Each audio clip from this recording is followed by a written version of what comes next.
Hello Aquarius, naman Rising and Venus Signs. Kamusta kayo? Sana ba'y nasa mabuti kayong kalagayan? Welcome back po sa Star Tarot. Kung bago kayo rito, welcome din kayo. Thank you for your support. I truly appreciate it. God bless you all, Aquarius. Maraming salamat sa mga likes and subscribes po ninyo, pati na rin sa mga komento. Maraming thank you. So, paunang mensahe po ninyo, 5 of Cups. Ayan. So, ang iba siguro sa inyo dito, mayroong ikinalulungkot, no? Maybe, you have lost something, or maybe, may mga missed opportunities, or meron kayong mga expectations na hindi na-met, no? Maaaring ganon. Kaya, marami pa kayong regrets, no? At hindi pa rin natatanggal yan sa puso ninyo. Pwede rin na ang iba sa inyo dito, maraming paghihinayang talaga, mabigat para sa loob ninyo ang nangyari, no? Na siguro malaki o napakataas siguro ng expectations ninyo, pero yun nga, no? Maaring hindi dumating kung ano yung ine-expect ninyo. Probably din ang iba sa inyo dito, nalulungkot kayo because maybe you are leaving something or leaving a situation, no? So pwedeng ganon ang ganap dito for some of you, kaya nalulungkot kayo. But napipick up po dito, you're moving towards maybe a different path, no? Maaring meron kayong, let's say for example, baka trabaho, baka meron kayong iiwan ng trabaho because maybe you are heading towards a new job, no? Or maybe you are starting a new career. Pero syempre, 'di ba, yung iiwanan ninyong karera or trabaho, na-attach na kayo doon, kaya siguro yun ang ikinalulungkot ninyo, no? So pwedeng ganun ang ganap dyan. King of Cups, maybe you are dealing with someone, Cancer, Scorpio, Pisces.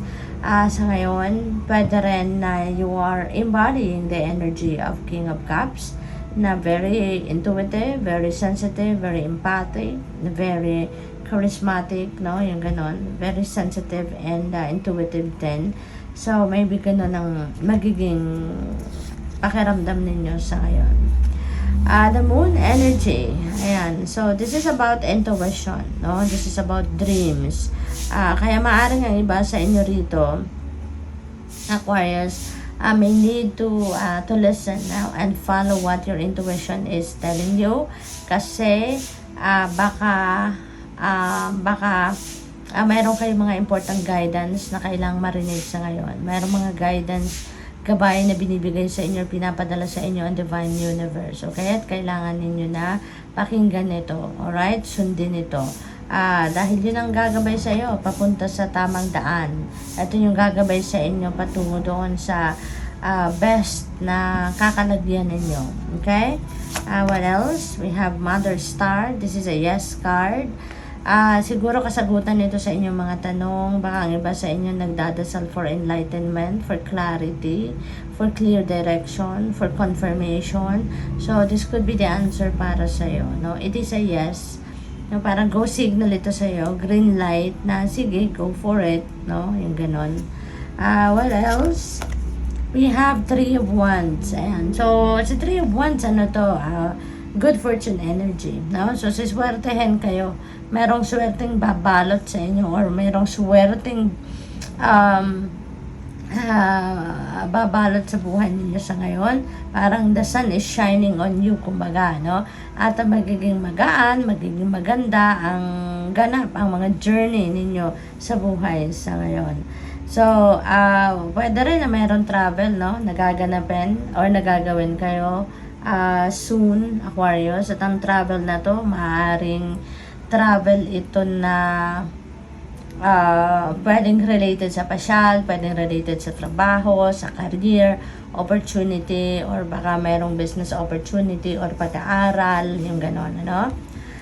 What else? We have 3 of Pentacles. Ayan. So, siguro talaga, no, yung travel na yan, maybe pag-aaral, kasi you're going to enhance your talents. Maybe mag-aaral kayo to hone your talents, skills, and gifts. Maaaring ganon.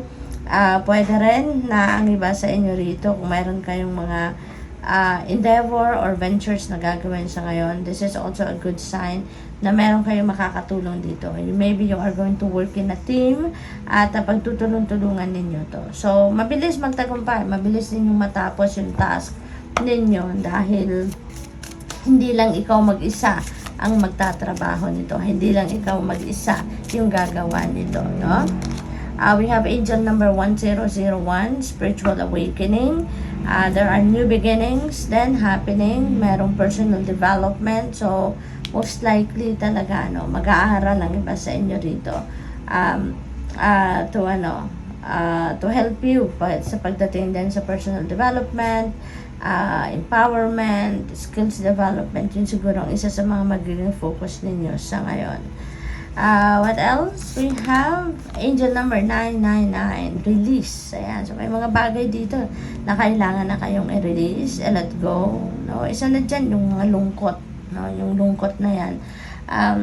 Pwede rin na siguro, sa una, oo, malungkot.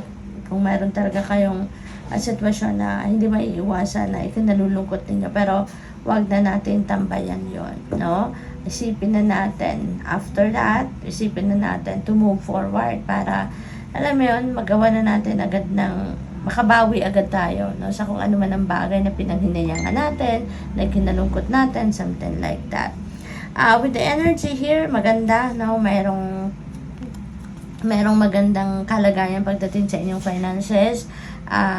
Magtatagumpay kayo pagdating sa kaperahan, yung gano'n, no? And there is also karma, no? Kasi sabi dito, what goes around comes around. So, that's karma.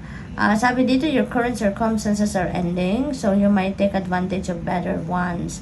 If you are experiencing a significant change or conclusion, viewing your life as a series of cycles or chapters may be helpful. How can you make room for something new to emerge? Ayan. So, napakagandang tanong ito sa sarili ninyo that you need to reflect upon. Good luck sa'yo. Thank you for watching Love and Light. Namaste.